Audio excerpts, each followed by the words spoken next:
This video is sponsored by Ram Ram Group of Companies, co-sponsored by Nature House and Bhaiya Ji Silver Coated Ilaichi. करने के लिए कहा और किया है। किसने? राजा भैया ने कश्मीर की पहलगाम की घटना को लेकर राजा भैया ने टूरिज्म को बाइकाट कर हमारा कोई परिचय उससे नहीं है। तकरीबन 3 दिन पहले यह बयान अखिलेश यादव ने दिया था। प्रेस कॉन्फ्रेंस किसी और बात पर चल रही थी, अचानक से राजा भैया का टॉपिक छेड़ा गया। अखिलेश यादव ने जो बयान दिया उसे इस देश का सर्वश्रेष्ठ मुद्दा बना दिया गया। वजह थी भारतीय जनता पार्टी वैसे ही करनी सेना के काम की वजह से, उनके उत्पात की वजह से फंसी हुई थी। बाबा फंसे हुए थे। गोदी एंकर चीख चीख कर बताने लगे, देखिए देखिए अखिलेश यादव और राजा भैया में अदावत चरम पर पहुंच गई है।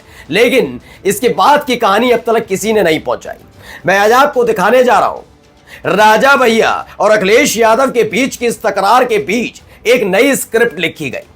उस स्क्रिप्ट के एक नहीं 2 बड़े धुरंधर हैं। एक अखिलेश यादव की तरफ से यानी समाजवादी पार्टी की तरफ से और दूसरे राजा भैया की तरफ से। नाम भी अभी शुरुआत में ही बता देता हूं। एक का नाम है शिवपाल सिंह यादव और दूसरे हैं बृजभूषण शरण सिंह।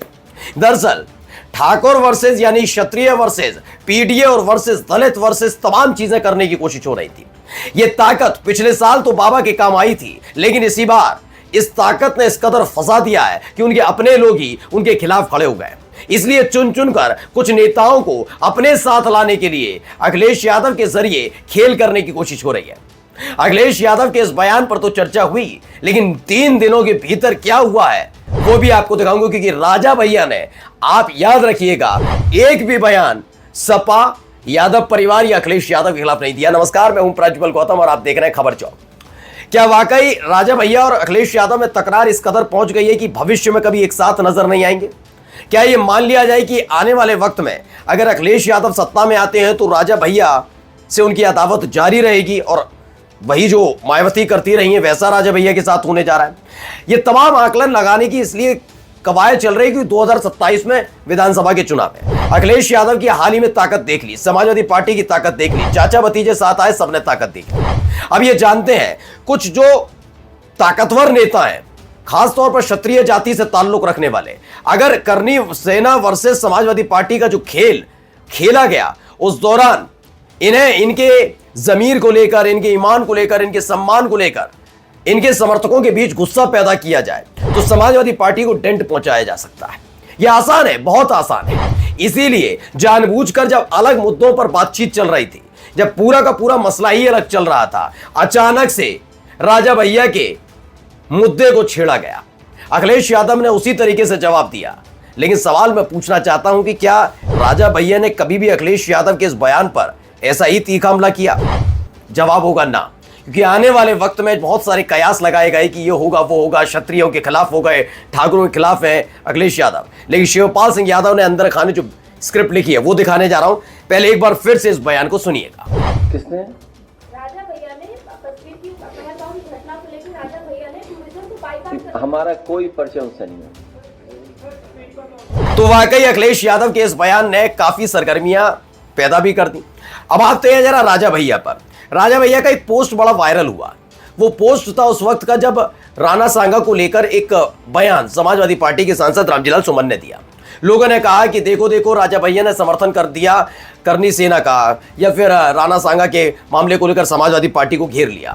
ऐसा कतई नहीं था। उनके पोस्ट को अगर आप जाकर पढ़ते तो आपको एहसास होगा कि उन्होंने क्षत्रिय होने के नाते राणा सांगा के सम्मान को लेकर बात कही, किस तरह की शब्दावली का इस्तेमाल नहीं करना चाहिए। यह बिल्कुल वैसा ही विरोध था जो कोई भी व्यक्ति दर्ज कराता है संयमित रहकर। उन्होंने कभी भी करनी सेना का समर्थन नहीं किया। करनी सेना का समर्थन तो बृजभूषण शरण सिंह ने भी नहीं किया, ना ही राजा भैया ने किया। अगर इतना ही होता तो उत्तर प्रदेश में आगरा में राणा सांगा की जयंती के कार्यक्रम पर जो लोग इकट्ठे हुए थे उनके बीच आपको राजा भैया और बृजभूषण शरण सिंह नजर आते।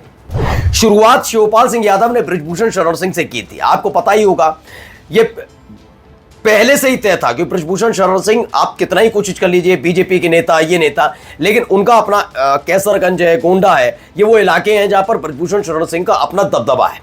उनको बीजेपी की जरूरत नहीं है इसके लिए।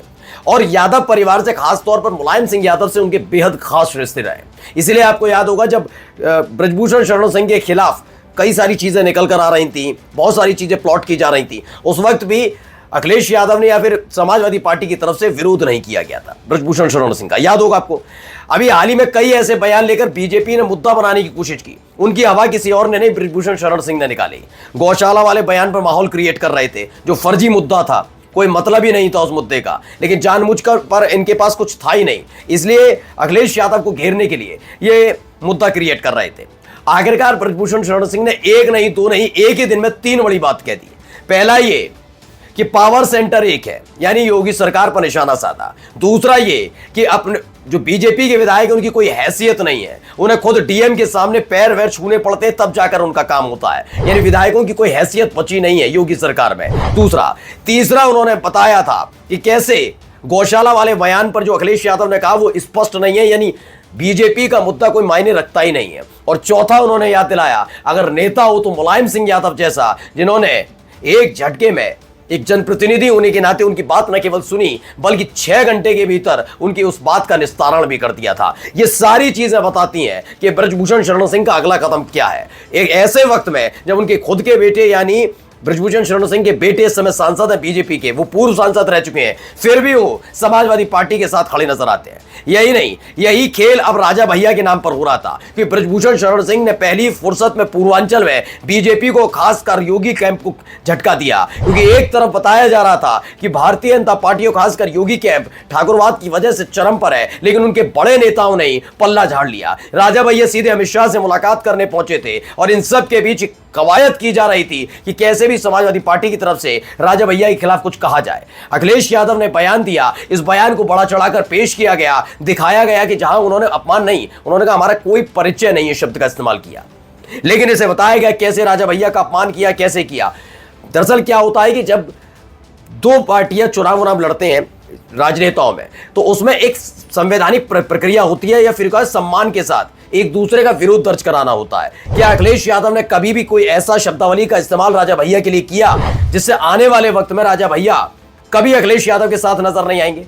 क्या उनका विरोध, अखिलेश यादव की तरफ से विरोध इस स्तर तक, निम्न स्तर तक पहुंच गया था जहां पर राजा भैया और अखिलेश यादव की राहें अलग हो जाएंगी? क्या आपको लगता है कि अखिलेश यादव के इस बयान के बाद राजा भैया या फिर अखिलेश यादव राजा भैया के सामने खड़े नहीं होंगे? ये एक ऐसा विरोध था जो विरोध संयमित और सीमित शब्दों के साथ कोई किसी भी राजनेता को करना चाहिए। भारतीय जनता पार्टी बड़े बड़े, जो क्योंकि उनके बड़बोले तो हैं उनके नेता, बड़ी बड़ी बातें कर जाते हैं, बहुत ही हरकतें, लेकिन अंदर खाने खबर है कि शिवपाल सिंह यादव ने ब्रजभूषण शरण सिंह के जरिए राजा भैया को समाजवादी पार्टी से जोड़ने की कवायद शुरू कर दी है, और ये पूर्वांचल में एक आखिरी ऐसी कील होगी ताबूत में, जिसके बाद भारतीय जनता पार्टी का पूर्वांचल में सफाया होना तय माना जा रहा है। क्योंकि पहले से ही वाराणसी में फंसे हुए हैं, ब्रजभूषण शरण सिंह साथ आ गए हैं, गोरखपुर में जहां मठ है वहां पर हरिशंकर तिवारी वाले मसले के बाद ब्राह्मण एकजुट हैं। अगर राजा भैया साथ आते हैं समाजवादी पार्टी के साथ, तो यकीन मानकर चलिए 2027 का चुनाव सिर्फ खाना पूर्ति रह जाएगा, औपचारिकता रह जाएगा। ये बीजेपी भी जानती है, ये योगी कैंप भी जानता है, योगी आदित्यनाथ जानते हैं। इसीलिए बार बार राजा भैया के लेकर और अखिलेश यादव को लेकर तकरार की खबरें न केवल चलाई जा रही हैं, बल्कि ये बताने की कोशिश की जा रही है राजा भैया साथ नहीं आएंगे। लेकिन याद रखिएगा, ये इस साल के आखिर तक ये जोड़ी आपको एक बार फिर से नजर आएगी साथ। नमस्कार। New public inter college Lucknow, admission open. For more information call 0522 282232 और 7755 089585।